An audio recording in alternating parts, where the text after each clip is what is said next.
afternoon, everyone, and welcome. My name is Kirsten Snow. I'm the Director of Communications for the Pennsylvania Policy Center. Thank you for joining us today, right after Governor Shapiro's second annual budget address. We are here to provide an analysis and thoughts on that address, and we're joined by Mark Steer, who is the Executive Director of the Pennsylvania Policy Center, as well as Susan Spicka, who is the Executive Director of Education Voters of Pennsylvania, and Ted Mowat, who is Vice President at Weiner Associates.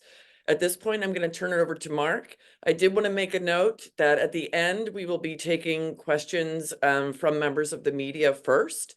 And then if there are other questions that folks have, please feel free to put them in the chat after we've addressed any media who are attending. Thank you. Mark? Thanks very much, Kirsten, and welcome everyone. I see a lot of old friends of our organization and of our work, so it's nice to see you all here. Governor Shapiro took office a year ago at a time when there was a great deal of uncertainty about the economy and the fiscal state of Pennsylvania, and in the wake of a Commonwealth Court decision holding that Pennsylvania's system of funding public schools was unconstitutional. There was little time for the new administration then to develop a long-term plan to address the school funding question, or frankly, to address many other issues. Accordingly, the administration said that its initial budget would be followed by a second-year budget that would fully address the constitutional mandate to fund K-12 education fairly and fully, and other issues. When we reviewed the budget presented by the governor last year, we concluded it set forth the right priorities, but did not provide enough funding to meet the needs that it identified. We're very pleased to say that the budget presented by Governor Shapiro today not only has the right priorities, but provides the funding needed to meet them, at least in the next fiscal year. The investments the governor proposes for public K-12 education, higher education, economic development, housing, and other priorities, and his plan to raise the minimum wage to $15 an hour are substantial and bold.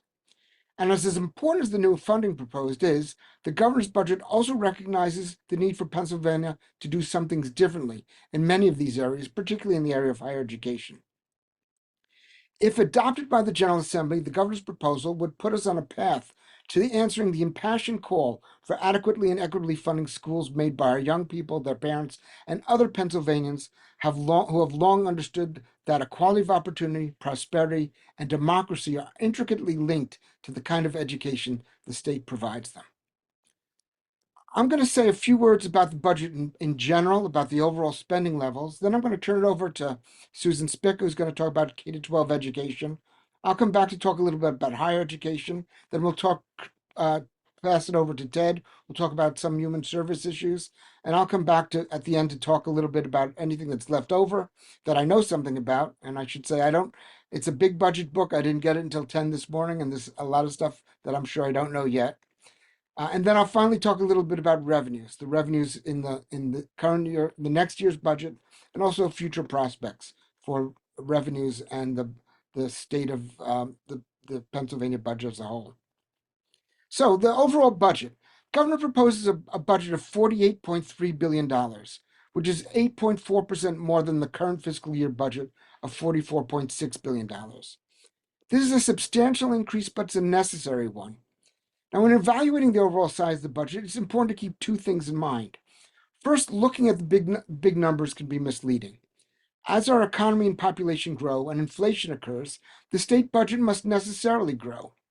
The best measure of the impact of the state budget is not the number of dollars spent, but the proportion of the gross state product of our economy that flows through the state government. The governor's proposed expenditures, if accepted by the General Assembly, would equal about 5% of the projected gross state product of $940 billion next year. And it may be a little lower than that because I think the estimates of GSP for next year that we have are a little bit low because, as you know, many people have been projecting a recession, and the recession has come, and instead the economy of Pennsylvania grew in the third quarter of 2023 at a 3.3% rate, which is way higher than anyone expected. Now, even if it is 5%, that's substantially higher than the 4.36% of gross state product in Governor Wolf's budgets, but is actually more in line with the 4.66 average during the 15 years before Governor Corbett.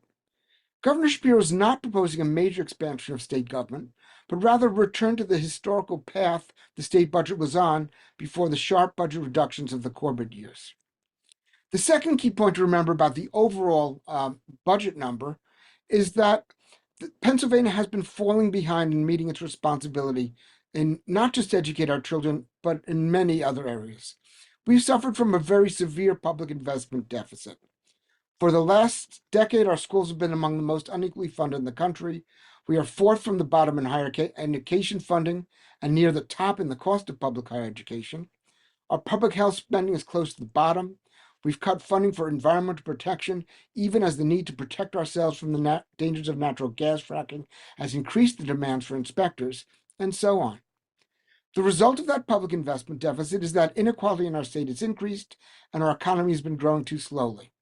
It's going to take higher budget levels this year and in the future to close the public investment deficit gap.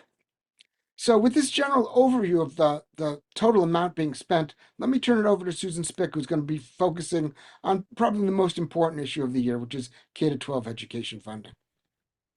Thanks, Mark, and thanks for inviting me to be here. I'm Susan Spica with Education Voters of Pennsylvania, and we are a partner with the Pennsylvania Policy Center in a statewide school funding coalition called Pennsylvania Schools Work. And so education advocates today, I think, are feeling like this is a budget that is very much worth fighting for. It is a budget that will benefit every different type of school district, no matter whether it is a small rural school district, a large urban school district, well-funded, underfunded. All school districts will benefit from this, but the school districts that will benefit the most are the ones that have been the most harmed by the unconstitutional school funding system.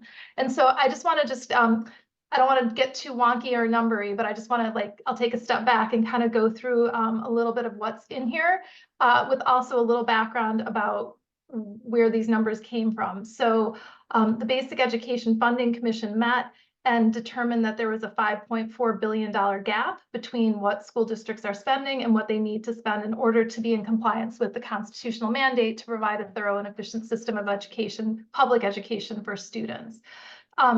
In Governor Shapiro's budget, he includes the first installment of a 7-year plan that the Basic Education Funding Commission recommended and approved, which includes a $872 million adequacy investment that would be directed to the school districts that have been incredibly underfunded in terms of their resourcing, or that have had experiences with incredibly high taxing rates, which have allowed them to have enough funding in their schools, but which only have enough funding in their schools because they're taxing their local communities at such a very, very high level. So there is an $872 million adequacy supplement, which is the first of a 7-year installment that would go to those school districts. Every school district, all 500, would get their share of a $200 million investment through the basic education funding formula. And all schools would start with their base funding would be reset to last year's funding, so that no one would have to live in the fear of some type of grand redistribution of funding that would, take a lot of money away from districts that have decreasing populations. It is a level set and a moving forward for all of us. So all school districts would get a share of $200 million in state funding, which is actually a pretty big investment, along with a $50 million investment in special education funding. So that would be kind of like the big line item funding issues that we would see. In addition, Governor Shapiro has recognized, along with the Basic Education Funding Commission, that school facilities in Pennsylvania are in terrible shape, and that after years of having $0 in state funding to help them, be what they need to be, he has proposed a 5-year investment of $300 million per year that could be invested in improving school district facilities. So that would be a $300 million investment this year. He also has proposed about $9 million that would go into career and technical education, dual enrollment, and internships. Those will be very welcome investments as well. And one other piece of this budget that is really exciting to people, anybody who's ever been on a school board, Governor Shapiro has come out and said that we need to do something about the cyber charter school tuition issue, which If you talk to any school board member, one of the top reasons that school boards have to raise property taxes is because we've got this just out of whack tuition payment that we have to make based on this old archaic calculation for cyber charter schools. So Governor Shapiro is proposing a very rational solution that was passed in the House with very strong bipartisan support, which is to have a single flat rate for tuition for regular education students who are going to a cyber charter school. As Governor Shapiro said, one kid from one district is getting the same exact education as the kid in another district. The amount of funding that should follow those kids should be the same. So he's proposing an $8,000 per student for regular education student flat rate for cyber charter schools. And that would actually mean that school districts would spend $262 million less per year on charter school tuition, which would just return that to school district budgets so that that could then be invested in teachers. So the investment that Governor Shapiro is proposing in public schools could mean thousands and thousands more teachers and librarians and nurses and counselors and teachers' aides in school buildings that will have funding that will be able to help remediate, not just remediate toxic situations, but also just to create very safe and healthy learning environments for students. There's a lot more detail in that I'm sure Mark will break down at some later budget presentation, but it is truly a budget that advocates were hoping for and that we're going to fight for. And I will say the one caveat that we have is that in his budget address, Governor Shapiro once again talked about his strong support for school vouchers and said he wants the legislature to get together and work on finding different ways that they could perhaps put money into private education for students. And I think that we all need to just Google what's happening in Arizona or Ohio with their voucher programs that start off as some little tiny program that's very limited. A program like that with the stroke of a pen can be expanded to have universal vouchers, and all of the gains that you get with investing in public schools could be gone very, very rapidly. So I think that we all need to keep an eye on this issue of additional vouchers for private schools, which we know are also very discriminatory as part of this whole budget thing. That was, I think, the one big, huge red flag that came up that was a little unsettling in this education proposal from Governor Shapiro. So I will turn it back over to Mark. Thanks, Susan. I'm just going to add one thing about K-12 education, and that is the budget book typically includes out-year projections for future spending. But sometimes those are real, sometimes they're not. Quite often they're not. If you look at the out years projected in the governor's big budget book, he doesn't propose the 2nd through 7th year of the funding program. The Basic Education Funding Commission basically says that what we do this year should be repeated 7 years in a row, each year adding another $1 billion until we have a total of a little more than $6 billion to add education funding. And that's what's required to meet the constitutional and moral mandate of fully and fairly funding our schools. The governor basically said in his speech and implied in the budget book that this is the first year of a multi-year plan, but the details in the budget book don't spell that out. We think the governor is personally committed to the plan. His representative voted for it at the Basic Education Funding Commission, and we think he's mandated by the court to carry out the entire program. But it's pretty clear we're going to have to keep advocating for this in the future and make sure that the governor and the General Assembly are committed to the whole plan, not just this year. So that is a bit of a concern. And I'll come back to that when I talk about revenues, because I think it's the revenue issue that explains why the governor didn't include the whole plan in his big budget book. Now, let me just say a few words about higher education. The executive budget called for major changes in the way higher education is both governed and funded. The details of this are not totally clear, so I'll give you an overview of what we think he's proposing. The good news is that Governor Shapiro recognizes that our state has been disinvesting in higher education for 30 years. with the result that tuition at PASHE and the community colleges are among the highest in the country, even relative to median income. And I'll admit that one of the frustrations we had in the 8 years of Governor Wolf's administration is that we could never convince him to recognize just how badly funded PASHE and community colleges are. Because of the high tuition, there's been a drastic decline in enrollment, far greater than is warranted by the decline in number of high school graduates. And Pennsylvania has tens of thousands of open jobs that require a higher education. Even worse, many Pennsylvanians leave the state to attend less expensive colleges in other states. That is, even paying out-of-state tuition. In other states, they pay less than they would pay in-state tuition in Pennsylvania. And too often, those students don't return. So we have a brain drain in Pennsylvania because of our underfunded higher education system. Now, to deal with these issues, the governor proposes both structural changes and new funding. He calls for consolidating the PASHE and community college systems under one board and administration. We'll consider this proposal in detail later this year, but we do think there are 2 points in its favor. First, it's vital to the success of higher education in Pennsylvania that students graduating from community colleges have a smooth path to finishing a 4-year degree at a state university, and that consolidated administration may make that path easier for them to travel. Second, we believe in the last 40 years, colleges and universities have spent too much on administration and too little on faculty members and vital support services. Consolidating the two systems could reduce the administrative overhead of both systems.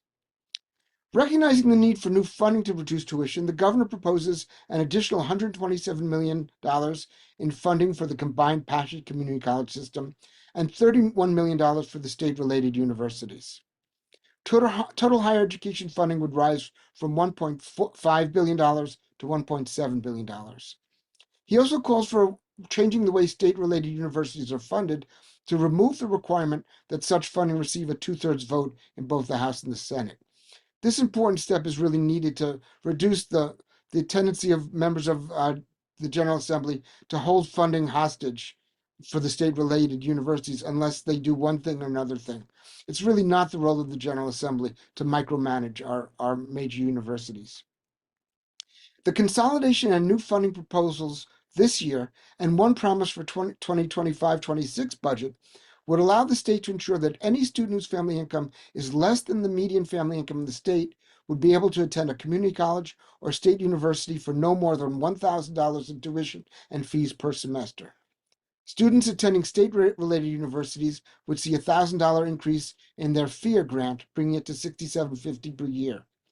This bold plan promises to make a college education far more affordable, especially for families with low and moderate incomes, enabling our community college state university systems to once again be the engines of economic opportunity they were in the past, and thereby providing the education training needed to drive our economy forward into the future. I'm going to stop now, and I'm going to turn it over to Ted, who's going to talk about a number of different issues, and then I'll come back and pick up a few others at the end. Thanks, Mark, and thanks, Susan. That was a pretty comprehensive and good quick read. Since we only got this information just in the last couple of hours, that's pretty good.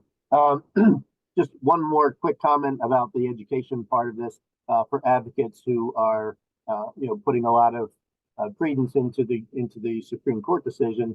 I will remind some folks that back in the early '80s there was a similar Supreme Court decision that required the General Assembly to fully fund the court system, and it took I think more than 20 years for that to actually come to fruition. So don't let your guard down on the governor's proposal. I was trying to get right before this started the Senate Republican response. I was trying to catch some cues about how DOA this whole proposal might be in the Senate, and there was some nodding and some acceptance, and as there always is with the Senate Republican response. So we all have some work to do. On the human service side, there again, this was the governor. Step back a second. As Mark referred in the governor's budget address last year, he said this was going to be a 2-year budget process, and it almost became one. I don't think he meant it as literally as it played out in the General Assembly, but now we're they have to deal with the end of the ARPA money, And now there's the pending budget agreements. If there is one in the federal government, looks like they may be threatening to claw back some more of that unspent money, which provides opportunities for the state to actually spend some of the money that has been stowed away on programs, just so the federal government doesn't take it. I think even Republicans would agree that it's better for us to spend it on us than give it back to the federal government, and God knows where that would end up. But I think that there are some promising parts of this from the human service area. He proposes one of the biggest thing a lot of the advocates in that in that world are trying to get raises for rates which can be passed on to the workers who are providing care to folks. And there's about between state and federal money, there's almost a little over $400 million proposed in this to for salaries for those folks. And there's some other money in there, about $34 million designed to take another 180 folks off of various waiting lists. And all of that is great to get started.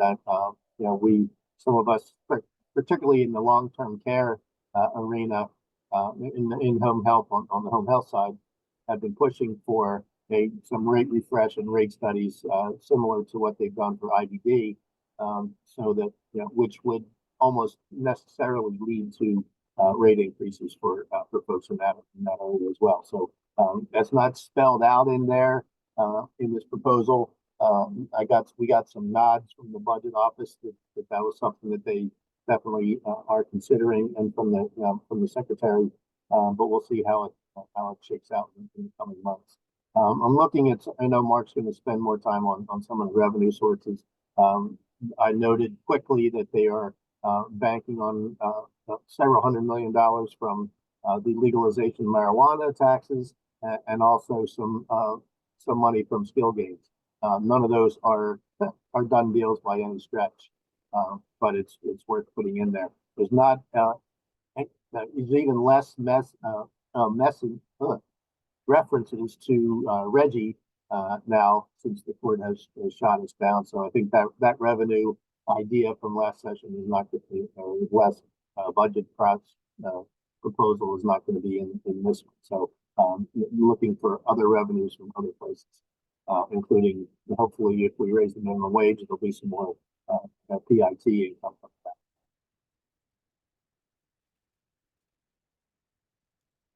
Those were the areas that I was in a quick read of the budget that I was able, I can highlight them. Thanks, Ted. That's very, very helpful. There was, because I did not get to many of those areas myself. It's a big budget, and we often get it the night before, but we did not this year, and so we're all somewhat shooting from the hip because of the limitations of information. I'm going to talk about just a couple of other things. First of all, the minimum wage, which Ted mentioned. The governor's again proposing that we raise the minimum wage to $15 on January 1st of next year. According to Keystone Research Center data, raising the minimum wage to $15 per hour would increase the wages of 1.34 million Pennsylvanians. That's about 21% of the workforce. This would lead to an increase in consumer spending of $5 billion, giving our economy a strong push upwards. A majority of the people who would see their wages go up are women and full-time workers, and over a quarter of minimum wage workers have a child. About 21% lives in cities, 25% in rural areas. An increase in the minimum wage to 15 would also add $56 million to state revenues, and would reduce state revenues from medical assistance and other state safety net programs by, and here I'm actually guessing, $20 to $30 million, maybe a little bit more, maybe a little less. So again, there's some uncertainty about this, but we know that raising the minimum wage is a very strong proposal that will help our economy and help. I think it's 1.34 million Pennsylvanians who would see an increase in their wages. Another thing the governor is talking about is a major investment in building a strong economy. Now, there are two sides of this. One of it is expanding career and technical education, which is the side we think is the most valuable, because when you give money to working people to train them, you create a workforce that attracts businesses, And businesses can come and go, but workers generally don't. They stay here. So we think that's the best way. But the governor's also proposing money to help businesses move here and locate here and expand here. He's proposing a $500 million program that it's an expansion of an existing program called PA Sites, which provide funds for on-site development for proprietary industries. This would be paid for by a bond issue. And then he's proposing money to leverage research and development assets from our universities, to $25 million for Main Street Matters program, which is going to build on Keystone Communities and Elm Street programs that help local communities create vibrant downtowns. $21.5 million in funded for tourism and business marketing. Um, $10 million in new funding for the Department of Environmental Protection to hire new staff and improve IT systems to expedite permitting approvals. And this, by the way, is very important. We've cut the DEP staff by dramatically over the last 30 years. And if the only way to get that staff increased is to tell businesses, if you let us increase the staff, we'll review your permit applications faster, then let's do it that way, because we really need to invest more in the Department of Environmental Protection. And then there's $5 million for the dairy industry. So there's a lot of small buckets, plus that big bucket for creating sites in which businesses can relocate, expand. And I think most of this is going to be well spent money. Although again, our general principle is invest in people, not business, because the people stay and businesses can always leave. Public transportation is an important area. In this budget, the governor's calling for an additional $283 million for operating subsidies for transportation agencies across the state. He would fund that with 1.75% of sales tax revenue, which is added to the existing sales tax revenue that's already dedicated to the Public Transportation Trust Fund. Given the crisis in public transit systems all over the state and the importance they have for providing mobility for low and moderate wage workers, this funding is absolutely critical to the economic future of the state. Many of you know that affordable housing is in increasingly short supply as the 2008 financial crisis and the pandemic recession slowed housing development. Governor's proposing two initiatives to make affordable housing more accessible. First, he's calling additional funding for the Pennsylvania Housing Affordability and Rehabilitation Enhancement Fund. That's a mouthful, which is also known as FARE, PHARE, which helps people become homeowners, helps Pennsylvania stays in their homes, and provides funding for local communities seeking to remove blight. And then he's also calling for another $50 million for the whole home repairs program, which was actually included in the budget in the current year, but legislation to actually pass it never actually got through the Senate. So those are other areas in which there are important new developments. And I'll mention one more, picking up on what Ted said about human services. The governor is taking advantage of a new federal program to leverage a small state investment to secure $60 million in new federal funding that would increase reimbursement rates for childcare providers taking part in the Child Care Works program, raising their pay to the 75th percentile of the current market cost of childcare services. I think we all know how important childcare is to working families, particularly low-income families who often can't work because they have to take care of their children. This is a really important investment. The Child Care Works program is a very good program. At the moment, there are still spots open in, I believe, but it's really important to providing good childcare to pay childcare workers well, just as we should pay workers in all of the human services well, as Ted mentioned before. So that's another important initiative that we think is really important in this budget. Finally, let me just say a couple of words about revenues. The governor's budget is funded by a combination of recurring revenues and a drawdown of $3.2 billion of the more than $14 billion in the state surplus. Now, there's two parts of the state surplus. There's about $6 billion in the rainy day fund and $8 billion in just a rolling surplus in the general fund. The surplus comes from our tax dollars and should be spent to benefit the people of our state. They shouldn't be left sitting in a bank account in Harrisburg, as the governor said in his speech. So it's totally appropriate we draw down this money. The governor also proposes two new sources of revenues, legalizing adult use cannabis and new skill games. uh, adult use cannabis won't actually get fully implemented in the next budget. And so it only brings in a little bit of money. The governor's proposing over the long term, it could raise $250 million. I actually think that's a little low. Colorado brings in a lot more money from legalized cannabis um, than that. Although those Coloradans, probably indulge in marijuana usage far more than we do in Pennsylvania. Um, Although maybe not. Despite the fact that we have one of the oldest populations in Pennsylvania, a lot of those old people are still using weed.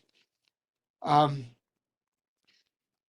the we think that's a good idea because it's long past due. And it's good that the governor's proposing that some of the funds raised by the tax on cannabis use be returned to communities that have been disproportionately harmed by the enforcement of our cannabis laws. Um, we are less happy about the video skill-based gaming, which is proposed to raise $150 million in revenue.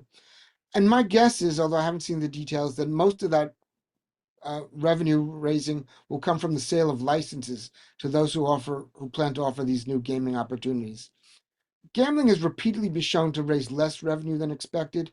Most of the revenue comes from selling the licenses, but you add one new form of gambling, it takes away from other forms of gambling, and the total amount of revenue doesn't tend to go up that much. Even worse, it's a regressive way to raise revenue. People with lower incomes tend to lose a larger share of their income through gambling than those with high incomes. We think we should be seeking revenue from people who gamble on stocks and bonds, not on video games or horse racing or other forms of gambling. Finally, let me just say a little bit about the long-term revenue situation. Even after drawing down the $3.2 billion from the $13 billion surplus, a large surplus would remain. And even after leaving aside a significant amount in the rainy day fund, the surplus would be large enough to support the second and third years of the full 7-year education program. But after that, new and recurring revenues would be needed to complete the full program to meet our constitutional and moral responsibility to adequately and equitably fund K-12 education. That is to say, we have this next year and then 2 more years where we can rely on the surplus, but that's only the first 3 years of the 7-year program. After that, we're going to need new revenues. And keep in mind, right now, recurring revenues are not covering the existing spending. We're drawing down those revenues now to cover spending. We're running, in effect, a $3.2 billion deficit relative to recurring revenues. So at some point, revenue is going to have to go up. My guess is as to why the governor did not put the long-term education spending plan in his budget book is because he didn't want to make it obvious to Pennsylvanians that at some point to fund that plan and to fund his other initiatives, he was going to have to call for raising revenues. I have to say I'm disappointed that he didn't do this explicitly for 2 reasons. Number one, because I think Pennsylvanians deserve a transparent budget. And Pennsylvanians deserve to understand that at some point the spending initiatives are going to require new revenues. And the second reason I'm disappointed is because I think the governor had an opportunity today to explain to people that we can fund the education program and his other programs without taking a dime more from the wages of any Pennsylvanian. All we have to do is enact what we call the Fair Share Tax Plan, which cuts taxes on earned income, that is wages and interest, while raising taxes on unearned income, that is income from wealth, dividends, business profits, capital gains, estates, royalties, and gambling profits, if there are any.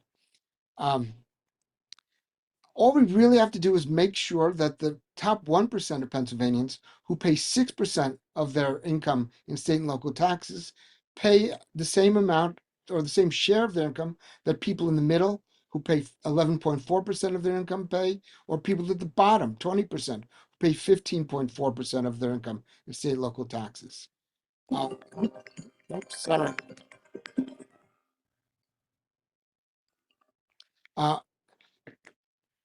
We can fully and fairly fund K-12 education and higher education just by asking the richest Pennsylvanians to pay the same share of taxes paid by the poorest Pennsylvanians. So I've tried to make this case to the governor's office and to many legislators, but when they always say they don't want to raise taxes in an election year, or call for raising taxes in an election year, and that's where we are right now. Unfortunately, election years come along very frequently in this state, every 2 years for the House.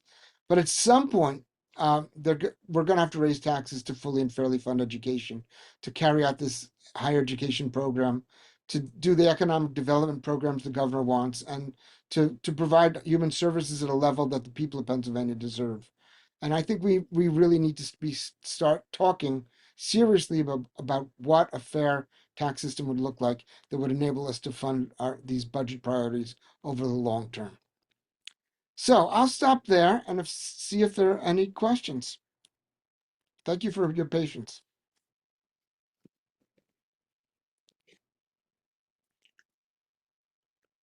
Are there any members of the media who joined us that might have a question for Mark? If so, please feel free to unmute yourselves, or any of our other panelists. If you have any questions for Ted or Susan.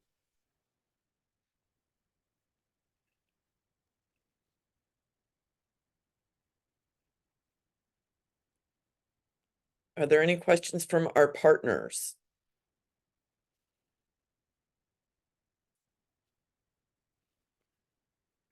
I see a question here, Mark, from Robert. Is the proposed increase in SEPTA funding dependent on undermining Larry Krasner's authority to prosecute crimes on or near SEPTA property? No, two things are unrelated.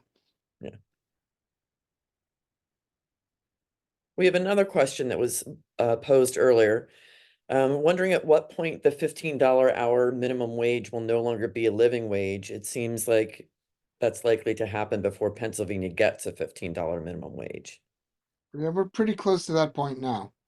I think if we raise the minimum wage January 1st, 2025 to 15, that'd be a huge step forward.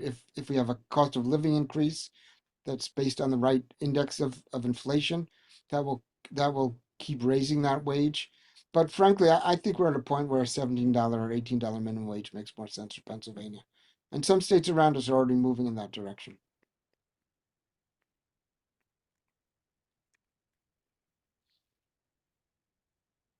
All right. Thank you very much. Thank you everyone for joining us. Thank you, Ted. Kirsten? Yes. Oh, Kirsten, yes. I think we have a question from Tracy. We have a question from Tracy, which is, what is FAIR, PHARE proposal? Raising cap to what dollar amount? I'll be honest, I read that really quickly, Tracy, and I have forgotten some of the details of how FAIR is set up. So I didn't want to give you a specific number because I'm not sure I would get the number right. So I'll look it up and I can shoot you an email as soon as I figure it out. But at the moment, I'm not quite sure. Thanks for your question, Tracy. Thank you to our panelists. I do want to note that next Thursday at 1 p.m., we have our third Thursday Policy Action Zoom meeting. This is when we try to take a deep dive looking at policy issues in Pennsylvania and how people can take action. That's every third Thursday at 1 o'clock. So that is next Thursday, February 15th. You can log in right now and register, save your spot for that meeting. We will be talking more about the budget. We'll be bringing in some other guests as well and taking an even deeper look as we have more time to take a deep dive into the numbers. So that is next Thursday. Please register and join us for that.